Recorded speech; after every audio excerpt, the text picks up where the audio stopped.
Suatu pagi di negeri Mesir yang indah.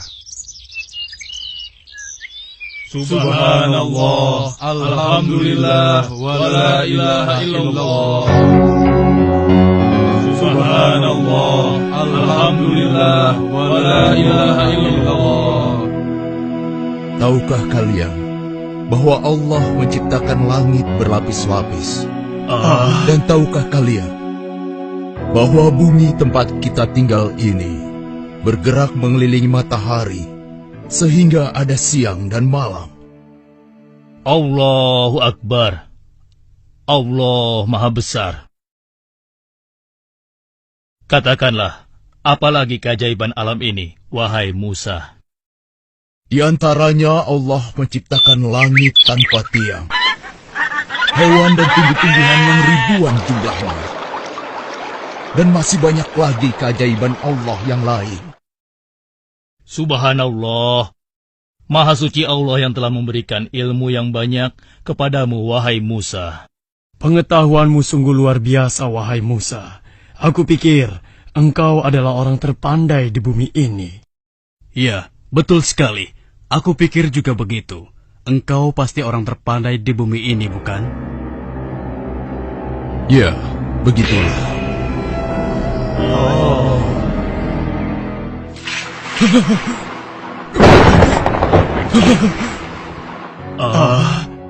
Ada apa ini? Sebenarnya, apa yang terjadi dengan Musa? Kenapa dia nampak begitu ketakutan? Wajahnya begitu pucat dan tegang, dan tubuhnya gemetaran. Ada apa ini? Iya, ada apa? Iya, ada apa? Aku baru saja mendapat Allah. Allah memerintahkan aku untuk menemui hambanya yang soleh dan berguru padanya. Berguru padanya? Aku pergi. Semoga kalian selalu dalam lindungan Allah.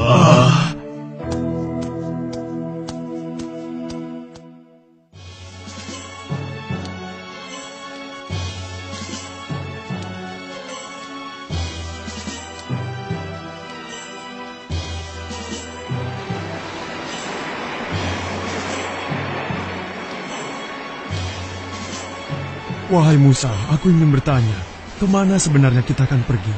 Karena tidak mungkin kan kita berjalan tanpa tujuan yang jelas. Benar sekali. Lalu, di mana kita akan menemui orang itu, wahai Musa? Allah memerintahkan aku untuk menemuinya di antara dua lautan. Di antara dua lautan? Di antara dua lautan? Lautan apa? Bagaimana kita akan menemukan tempat itu, sedangkan kita tidak mempunyai penunjuk jalan satupun? Kemana kita akan pergi? Yusa, sekarang coba kau lihat ikan yang ada dalam keranjang itu. Itulah petunjuk jalan kita. Bila suatu saat nanti ikan itu lepas, maka itulah tempat yang kita cari. Ketahuilah Yusa, aku tidak boleh berhenti sampai aku menemukan tempat itu. Bersabarlah bersamaku.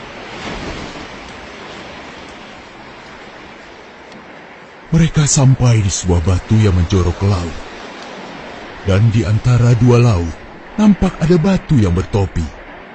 Mereka dapat menggunakannya untuk istirahat, sekaligus berteduh. Wahai Musa, lihatlah, di sana ada sebuah batu besar. Sepertinya cocok untuk tempat istirahat kita. Ya, kau benar. Aku juga merasa sangat letih. Sebaiknya kita istirahat dulu. Ayo. Udaranya sejuk sekali.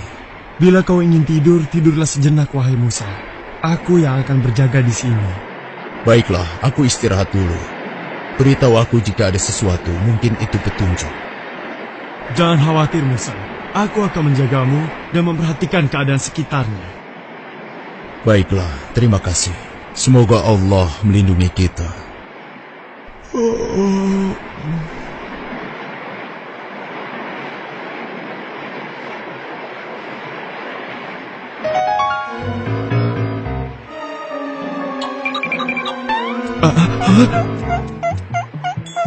Aneh sekali cara berjalankan itu. Mungkin aku sedang bermimpi. Karena rasa kantuk dan lelah yang dirasakannya, Akhirnya Yusa tertidur kembali dan lupa menyampaikan kepada Musa tentang keanehan ikan yang dilihatnya.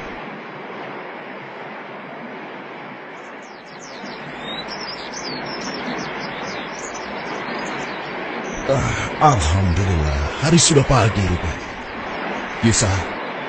Yusa, kau tertidur juga. Ayo, bangunlah. Alhamdulillah.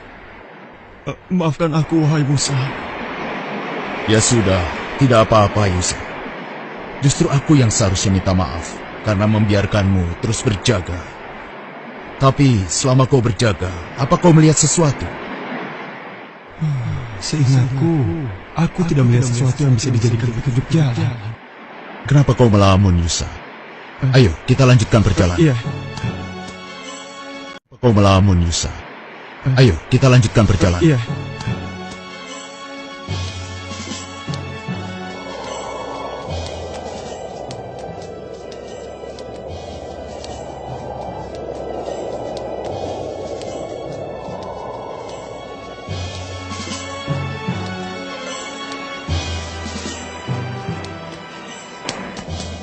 Yusa, lebih baik kita beristirahat di bawah pohon yang rindang itu.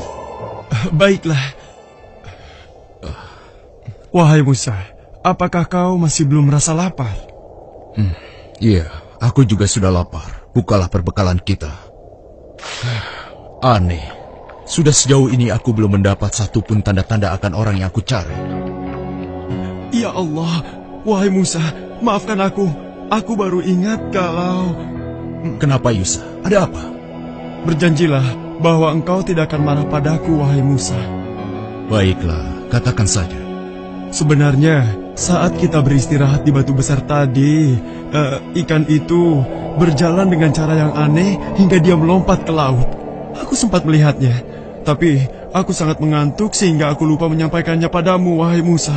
Maafkan aku, Musa. Aku tidak sengaja. Sudahlah, tidak apa-apa. Kita harus kembali ke sana. Kenapa kita harus kembali ke sana? Karena di tempat itu, kita bisa menemui orang yang kita cari selama ini. Oh, begitu ya. Sudahlah, kita harus segera ke sana. Ayo, kita pergi.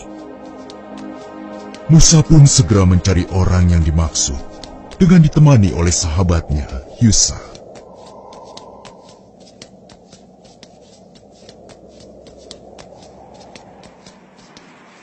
Lihat, itulah tempatnya. Benar, semoga kita bisa bertemu dengannya. Wahai Musa, lihatlah, ada orang di sana.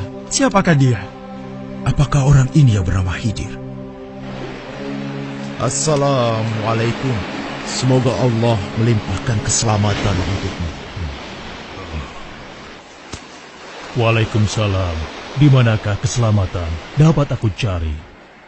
Aku Khidir. Siapa namamu, wahai sahabatku? Aku Musa. Musa? Apa Musa dari Bani Israel? Benar sekali. Aku telah lama mencarimu untuk belajar.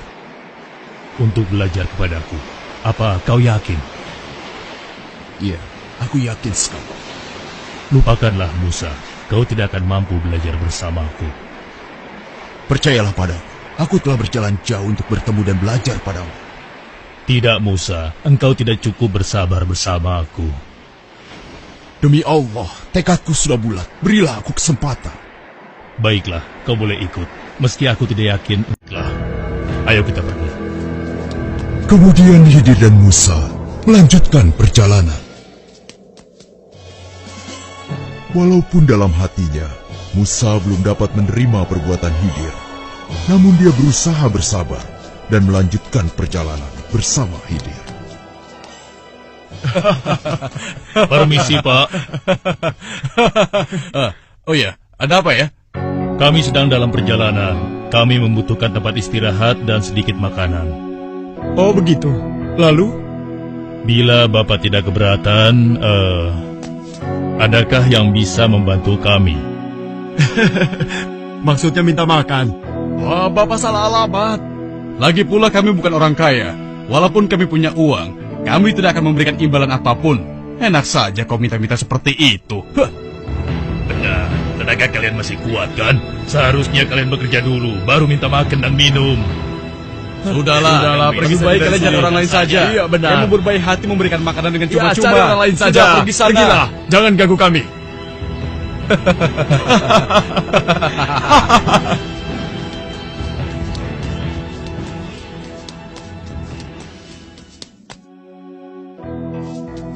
Wahai ibu, kami adalah musafir yang kehabisan bekal. Dapatkah ibu memberikan kami sedikit makanan agar kami dapat melanjutkan perjalanan? Enak saja, hai orang asing. Tidak ada makanan cuma-cuma di sini.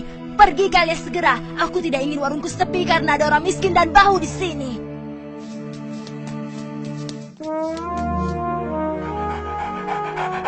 Wahai Tuan, kami adalah musafir yang kehabisan bekal. Dapatkah Tuan memberikan kami sedikit makanan agar kami dapat melanjutkan perjalanan? Siapa kalian? Dan apa maksud kalian? Maafkan kami tidak punya makanan. Ayah, siapa pengganggu itu? Usir saja ya. Harap kalian mengerti ya. Pergi dari sini sebelum penjagaku mengusir kalian. Pergi, pergi. Dengan hati kesal, Musa pun melanjutkan perjalanan bersama Khidir. Kenapa kita berhenti di sini? Kau lihat rumah itu, Musa. Rumah gubuk ini maksudmu? Ada apa dengan gubuk yang hampir roboh ini? Katakanlah.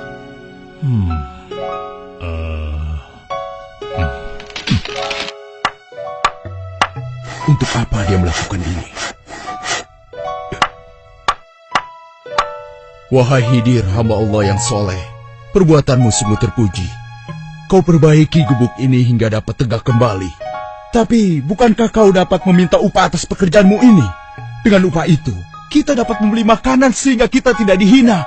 Kalau seperti ini, siapa yang akan memberi kita upah? Jawablah, Khidir. Pertanyaan Sama Khidir. Kenapa kita berhenti di sini? Kau lihat rumah itu, Musa. Rumah gubuk ini maksudmu? Ada apa dengan gubuk yang hampir roboh ini? Katakanlah.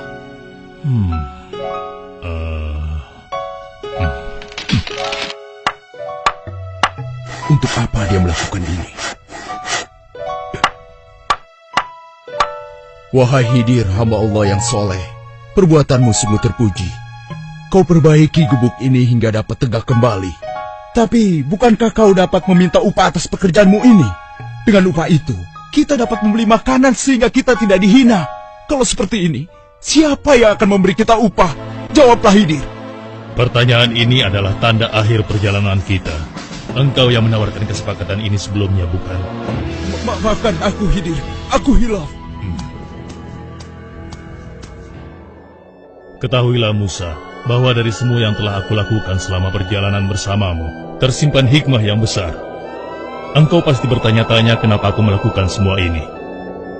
Aku merusak perahu yang telah memberi tumpangan cuma-cuma kepada kita dan membunuh seorang anak kecil, serta memperbaiki gubuk reot. Kujelaskan.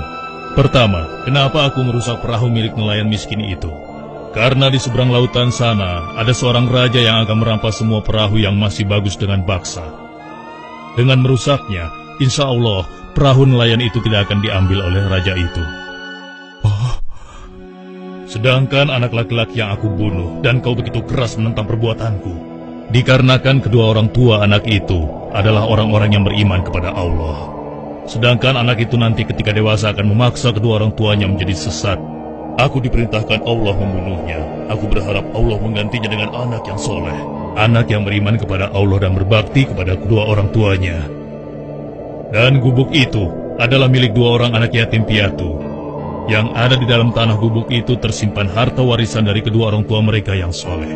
Begitulah, wahai Nabi Allah Musa, semua yang aku lakukan bukanlah kemauanku sendiri. Allah yang Maha Tahu yang memberitahukan aku. Subhanallah, Maha Suci Allah. Sesungguhnya ilmu Allah sangatlah luas. Sebahagian ilmunya diberikan kepada sebagian orang, dan sebahagian yang lainnya diberikan kepada sebagian orang yang lain. Tidak satupun manusia yang berhak menyatakan dirinya paling berilmu di dunia ini. Allah lah yang maha berilmu. Tidak ada sesuatu pun yang dapat menandinginya. Assalamualaikum. Waalaikumsalam.